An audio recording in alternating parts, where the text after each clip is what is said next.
Para muchos, los videojuegos no son más que entretenimiento rápido. Hoy quiero hablar de la obra de un hombre que creyó que no lo eran. Una persona que aparece durante 50 segundos en el E3 diciendo que va a hacer un juego y 2/3 partes de los televidentes se desmayan. La persona que ostenta el récord de la cinemática más larga de un videojuego. 72 minutos. En un videojuego en el que puedes pasar más tiempo viendo cinemáticas que jugando. Se le ha llamado cineasta frustrado, pero en este vídeo veremos cómo logró traer la calidad audiovisual del cine a las consolas cuando los videojuegos eran básicamente esto. Esa persona es Hideo Kojima, un ídolo para muchos. Durante el día, un desarrollador de videojuegos, y por la noche, Kojima. El respeto y la idolatría que ha logrado se la debe a la saga que vamos a analizar durante este vídeo. Una saga inmensa que trajo a los videojuegos las tramas políticas, los giros de guión del cine de espías y que fue escrita con una ambición por romper las fronteras de lo que los videojuegos podían ofrecer sin precedentes. En este vídeo vamos a reducir esa trama a sus 3 personajes más importantes. Vamos a analizar cuál es el mensaje de esta obra y cómo esos protagonistas sirven ese objetivo. Vamos a comprender la complejidad de los mismos y de la obra a la que pertenecen. Y por último, veremos cómo esos 3 héroes de títulos de hace más de 25 años están relacionados con temas de la actualidad. Vamos a entender la trama de Metal Gear Solid a través de sus protagonistas.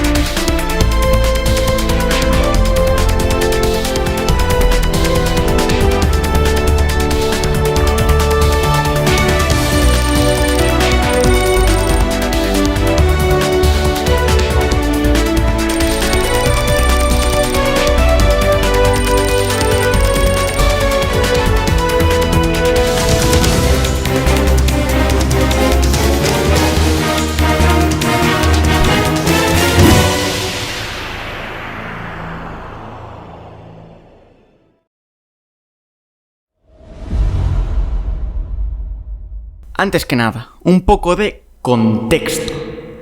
Metal Gear surge para PlayStation, una consola que fue la respuesta a Nintendo y Sega durante la guerra de consolas. Si pensáis que lo que tenemos hoy en día entre Microsoft, Sony o el PC es una guerra, mi hermano en Cristo, permítame que le advierta que carece un poco de vía pública. La guerra de consolas fue una batalla de desgaste entre Sega y Nintendo por el control del mercado americano, y cuando las dos compañías quedaron exhaustas, Sony sacó el que sería el arma definitiva que pondría fin a la disputa: la PlayStation, una consola que traía la modernidad y la potencia a las casas. Los juegos ya no vendrían en aparatosos cartuchos, sino en el medio de almacenamiento del futuro, el CD-ROM. Esto hizo que fuese más barata, lo cual, combinado con que era más potente que sus competidoras, la hacía atractiva para padres e hijos. Y lo que voy a decir ahora es clave, no solo para los usuarios, sino para los desarrolladores también era la favorita, al estar programada en glorioso C, el lenguaje favorito de ayer, tan bueno y veloz que el 90% de los servicios públicos e institucionales están programados en él. Si cuando vayas a matricularte en la universidad el servidor está caído, la culpa la tiene quien sigue utilizando un lenguaje de hace 44 años. Desde marketing se confiaba tanto en la consola que utilizaron todo lo que tenían para darle a conocer a los jóvenes, como la mejor campaña de publicidad hasta la época: repartir papeles de aliar con el logo de PlayStation en festivales para que los adolescentes se fumasen tremendos porros con el símbolo de la consola. Ojalá fuese broma, pero no lo es. En fin, si hablamos de videojuegos y de porros, tenemos que hablar de Kojima.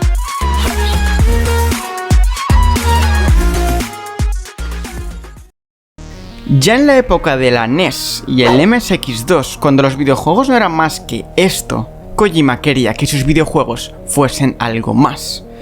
Pero ¿cómo hacerlo? Kojima quería alejarse del mero entretenimiento y las partidas casuales. Quería contar una historia, que los videojuegos tuviesen algún impacto en el jugador, en vez de ser algo que encendías, te echabas una partida y ya. Para ello le dio un gran peso a la trama, para alejarse de que fuese lineal, esperable, algo en segundo plano o prescindible, como pasaba con cualquier juego de la época como Mario. También les dio un gran peso a los personajes, tal y como veremos, creando auténtico drama por primera vez en un videojuego.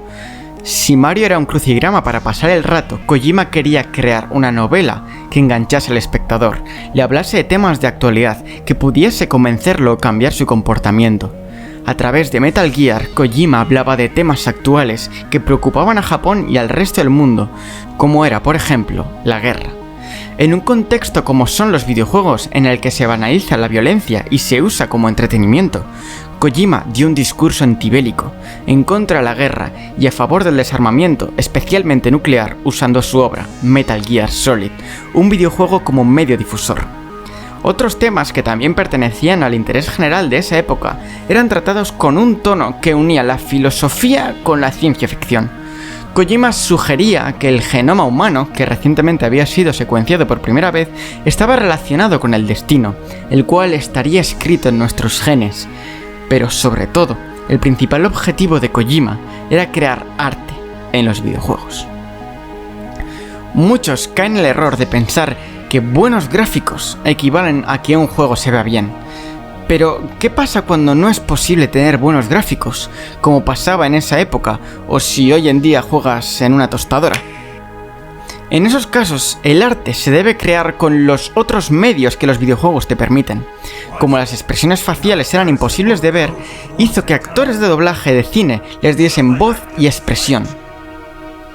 Los planos de las cinemáticas estaban basados en los que utilizaban las películas y la banda sonora tenía canciones más propias de las películas que de las consolas. Pero a este videojuego aún le faltaba lo más importante. Le faltaba un héroe que lo condujese. Mirad los carteles otra vez. Kojima quería que su protagonista fuese un héroe de los 80, un veterano curtido en el campo de batalla, y lo embadurnó cual croqueta en todos los arquetipos de macho machote que encontró en personajes como Rambo. Solid Snake es un héroe de guerra capaz de ejecutar misiones imposibles de infiltración. Su actitud con respecto a los personajes femeninos que lo acompañan, el hecho de que fume en la misión a pesar de que esté prohibido, el tono de voz de su actor de doblaje y cada uno de los detalles que la PlayStation pudiese mover estaban diseñados para resumar testosterona. Y a la gente le flipó. Le flipó tanto que se convirtió en un problema, porque el héroe caricaturescamente masculino de Kojima, necesario para que su videojuego pudiese recordar a esas películas de los 80, estaba haciendo que los jugadores ignorasen el principal punto de la trama.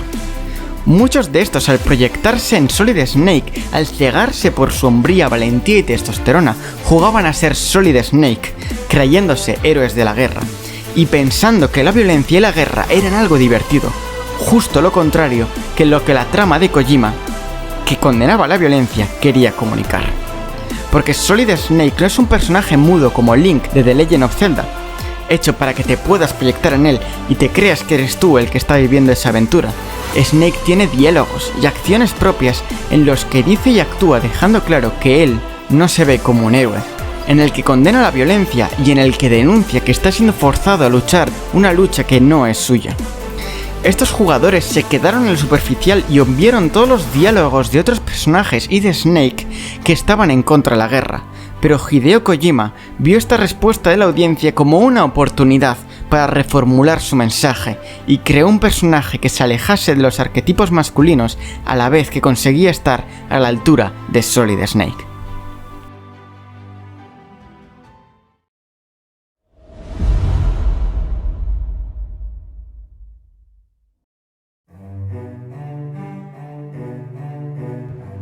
Oh, amigos, el hype, esa emoción que hace que nos anticipemos a la próxima entrega de esa compañía o saga de videojuegos que tantas horas de productividad nos han robado. Que tantas horas de diversión nos han dado. Aún parece mentira que en pleno año de nuestro señor 2022, tanta gente pierda el control ante el próximo lanzamiento de su videojuego favorito. Solo hay que ver cómo la gente reaccionó cuando Hideo Kojima nos honró con su presencia. Pues sí que nos debió de honrar con su presencia, porque anunciar lo que se hizo anunciar no anunció nada. En fin. Pero no creáis que esto es algo reciente, porque, queridos televidentes, En la época de la PlayStation 2, cuando la secuela de Metal Gear Solid 2 iba a ser lanzada, el ignorante pueblo ya se arremolinaba como el ganado esperando a que les lanzasen la esperada segunda parte de esta saga. Sí, porque de no ser por el comportamiento vasto de la plebe, puede que la salida de la PlayStation 2 no hubiese ni llegado a ser lo que llegó a ser. Pero lo cierto es que Kojima jugó con las expectativas de su público, haciendo que todo no fuese lo que parecía. Como esto, que no es vino. O sea, imagínate beber zumo podrido pudiendo beber glorioso mostito rojo. Bueno, ¿dónde nos habíamos quedado? Así. Todo el mundo y su perro querían volver a encarnar a Solid Snake. La audiencia esperaba con ansias ese héroe de los 80 que rebosaba hombría, valentía, masculinidad, que ligaba con sus asistentes durante las misiones más arriesgadas y que era capaz de diferenciar a una bella dama de un grupo de apestosos soldados a pesar de que todos fuesen igual vestidos, solo por el sonido de su culito al moverse. Y no, esto no es broma. Ojalá lo fuese, pero esto es parte del gameplay. No se mueva. En fin, ¿cómo me ha reconocido disfrazada? Nunca olvido a una dama. Hay algo de mí que te ¡Y es gusta, gameplay! ¿no es cierto? Sí, tienes un culo estupendo. Culo. ¡Madre mía! Sí, ahora el ¿y luego qué? En la batalla uno nunca piensa en lo que viene luego. ¿Qué es esto? Todo el mundo quería volver a sentirse como el héroe definitivo, pero esta no es la historia de cómo Metal Gear Solid 2 sería justo lo que los fans querían. No, amigos, esta es la historia del juego más incomprendido, odiado, ya que más gente decepcionó de la saga, porque Kojima tenía otra idea en mente. Kojima tenía a Raiden en mente. Raiden es de los mayores troleos de Kojima. Y probablemente la primera de sus Kojimadas. Raiden es un personaje que no aparecía ni en la caja, ni en los trailers, ni en la carátula. Raiden simplemente no estaba. Pero después de la fase editorial del juego, Solid Snake pasaba a un segundo plano, para no volver a aparecer hasta el final del juego, desvelando a quién sería el verdadero protagonista y personaje jugable del título. ¿Lo habéis adivinado? Raiden. La sorpresa era tal que durante las primeras horas de juego, después del tutorial, los jugadores pensaban que la parte en la que controlaban a Raiden se trataba de algo temporal, de un sueño o de una alucinación. Porque lo cierto es que los jugadores de Metal Gear Solid 2 no querían encarnar a Raiden, ya que este era lo contrario a Snake. Físicamente él tenía un cuerpo más femenino, su pelo era largo y rubio como el de una mujer, y su cara, en vez de cicatrices y moratones, tenía unas facciones más delicadas. De hecho, uno de los cambios en las mecánicas que traía este juego con respecto al anterior era que para hacer a Snake más ágil, hicieron que pudiese hacer una voltereta. Espero que esa voltereta te haya gustado porque solo la podrás hacer durante los primeros 20 minutos del juego, porque después tendrás a Raiden con su rueda de animadora. Además, si Snake se la pasaba ligando con sus asistentas durante la misión, a Raiden todo el mundo le deja chiquito. La novia de Raiden, la cual es asistente durante la misión, no como a Snake, quien es asistido por veteranos de guerra, le pregunta constantemente qué día es mañana, su aniversario, y que por qué no se acuesta con ella. No, esto de nuevo no es broma, me gustaría que lo fuese, pero esto es parte del guión del juego. Pero, ¿por qué Kojima quiso hacer semejante Kojima truco? Kojima quería dejar en evidencia lo que realmente era importante en su obra. Ya no es solo dejar en evidencia lo ridículo que era querer encarnar a Solid Snake, un soldado con una actitud testaruda y una valentía vacía que llevó a los personajes que lo imitaban a acabar en un charco de sangre en mitad del pasillo. Sobre todo, Kojima quería forzar a través de este cambio brusco a que los espectadores dejasen de enfocarse en él y empezasen a prestar atención a lo que realmente era importante: la trama y los temas que se trataban en él, el coste humano de la guerra, el error que es idolatrar a héroes de conflictos bélicos y la supresión de la libertad individual que sufrían los soldados por parte de sus superiores. Si nos centramos en eso, y no en lo bien que se siente encarnar a un protagonista o al otro, nos damos cuenta de que Raiden cumplió con su misión como protagonista perfectamente. Pero la gente simplemente no quería jugar como Raiden, y en vez de centrarse en los temas que trataba el juego, la gente simplemente no quiso seguir jugando. El público no pudo asumir el cambio de prisma, y se criticó a Kojima por sus decisiones exigiendo la vuelta de un héroe de los 80 curtido en el fuego de la guerra, para protagonizar los futuros juegos. Y Kojima jugó su último as bajo la manga: darles eso mismo.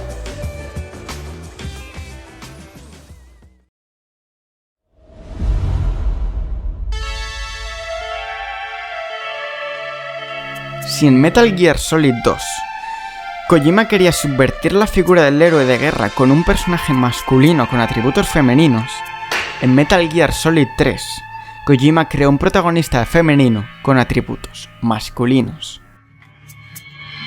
Cuando pensamos en Metal Gear Solid 3 y personajes femeninos con atributos masculinos, pensaréis que me refiero a The Boss, una heroína de guerra al frente del mejor escuadrón de la Segunda Guerra Mundial, capaz de lograr información de inteligencia a través de comunicarse con un walkie-talkie y capaz de partirle la madre en un puente de madera al mejor soldado de América.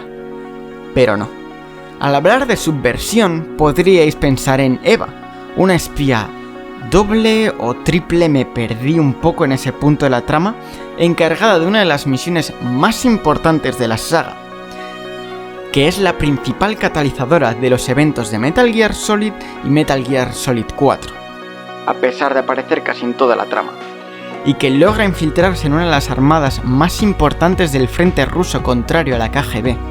Desde el punto de vista literario, es una femme fatale, un tipo de personaje femenino que encaja perfectamente con la hipersexualización de las mujeres en los videojuegos, especialmente en esa época, al utilizar su físico para engañar del mismo modo al espectador y al mejor soldado de América.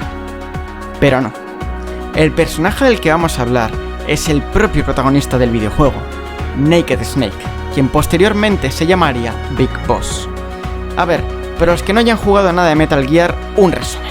Naked Snake es el padre biológico de sus dos clones, Liquid Snake y el ya mencionado Solid Snake. The Boss fue su mentora, y tras los eventos de Metal Gear Solid 3, Naked Snake pasaría a llamarse también Big Boss. Pero bueno, los que ya han jugado Metal Gear seguramente estarán pensando que decir que Big Boss es un personaje femenino suena como la mayor fumada de porros desde Death Stranding. Pero quiero decir, estamos hablando de Kojima.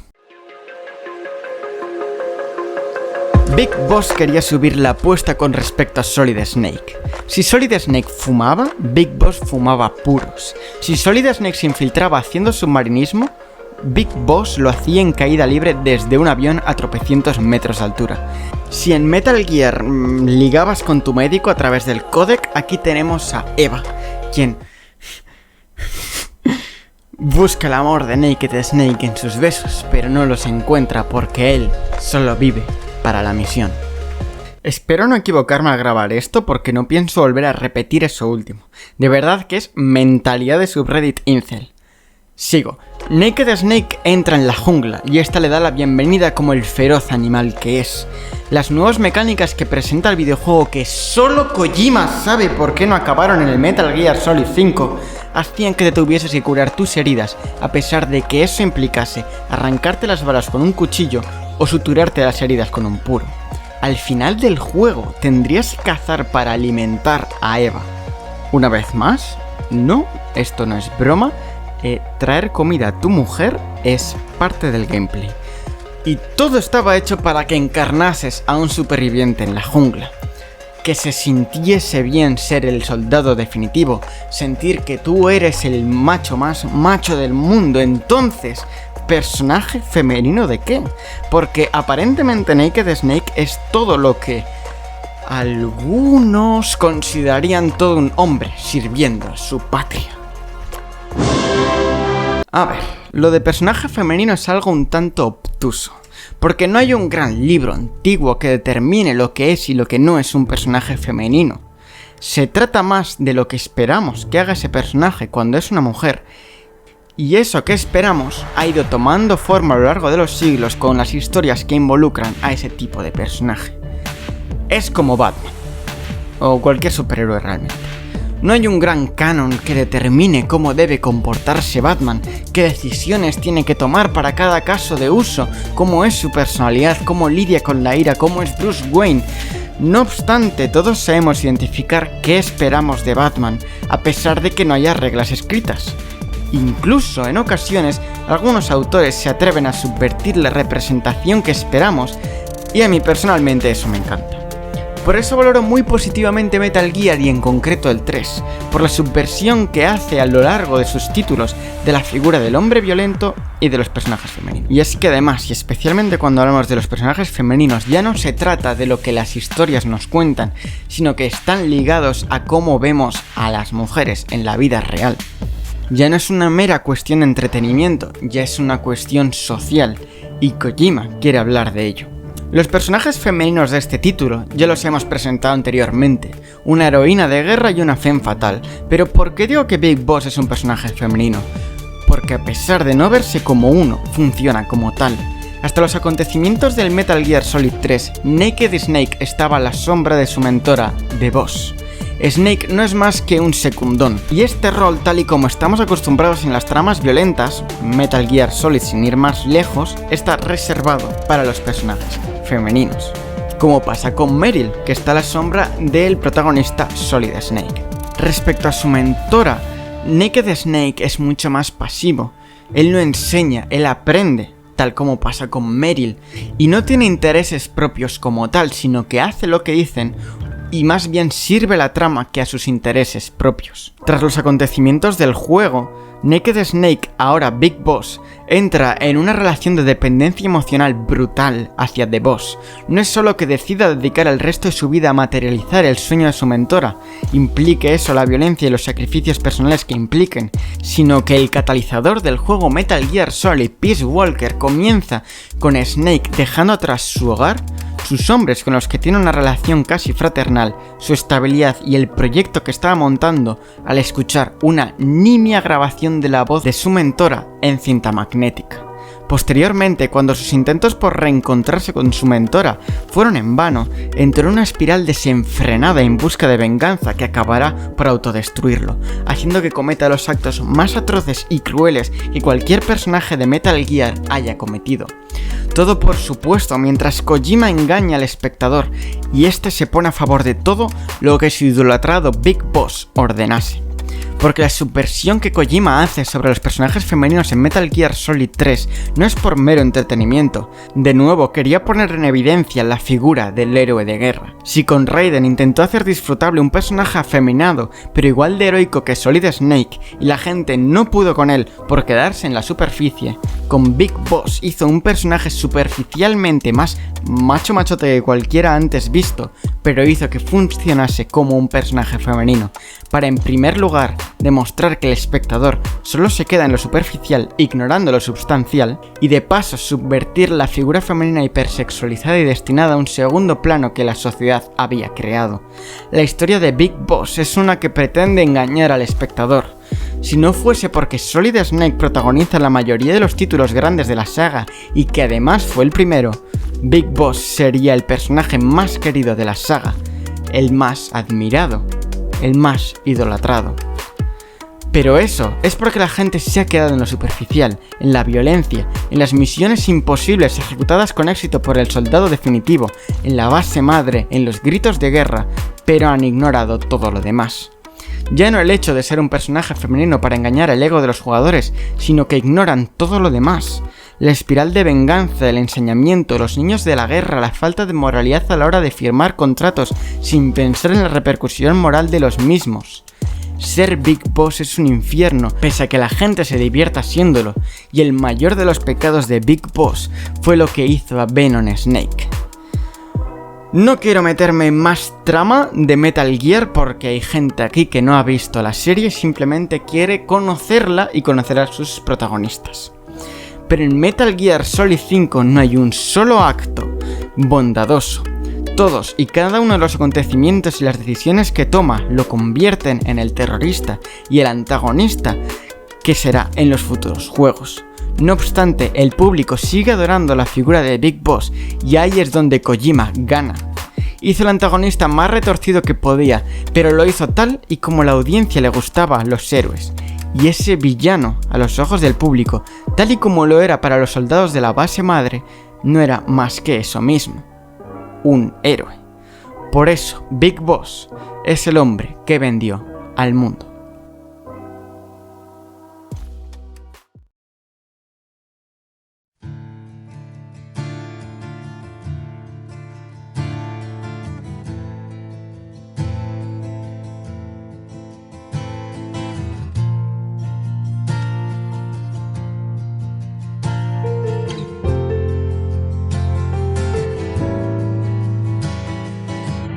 La riqueza de personajes y protagonistas de Metal Gear es comparable a la de cualquier trama de cualquier medio que se tome a sí mismo en serio. Kojima ha sabido utilizar a sus personajes y combinarlos con la experiencia acumulada para utilizarlos sabiamente de la mejor manera en cada momento. Si originalmente los necesitamos para innovar en el medio y traer la calidad del cine a las consolas, posteriormente buscaría reforzar la tesis de su obra a través de los protagonistas. Hay un punto de inflexión en la tercera entrega, donde tras las quejas del público, Kojima crea un protagonista para engañarlos, haciéndoles pensar que han logrado lo que querían, mientras el autor refuerza más que nunca su tesis. Los protagonistas de Metal Gear, al igual que el resto de los aspectos de la trama, están involucrados con la actualidad del momento en el que fueron lanzados, enfocándose en subvertir la figura del macho machote, primero a través de dejar en evidencia lo absurdo que resulta, luego intentando crear una alternativa y finalmente mostrando el sufrimiento al que lleva a intentar mantener la careta del héroe de guerra. Hemos tocado un montón de temas, pero querría darle especial importancia a la manera en la que Kojima consigue que encarnemos distintos protagonistas con distintas sensaciones, pero que con todos ellos sintamos lo que esos personajes sienten a la vez que sirven para avalar una tesis tan profunda y reivindicadora como la que tiene la saga de Metal Gear Solid.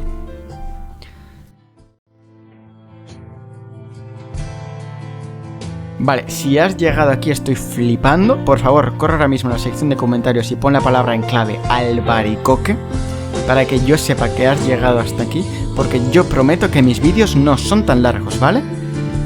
Esto es una excepción. Esto no debería haber ocurrido. Yo me he puesto a escribir sobre Metal Gear y he acabado en un vídeo de media hora, lo siento muchísimo. Repito, si has llegado hasta aquí, pon la palabra en clave albaricoque en los comentarios y yo me sentiré eternamente agradecido. Espero que te haya gustado el vídeo, te recomiendo que te suscribas para no perderte ningún otro vídeo más, porque sinceramente si has visto 30 minutos de mi vídeo, te va a encantar mi canal, o sea, no hay duda. Suscríbete, sígueme en mis otras redes sociales que las tienes en la sección de comentarios. Muchas gracias por haber visto el vídeo y nos vemos en la próxima.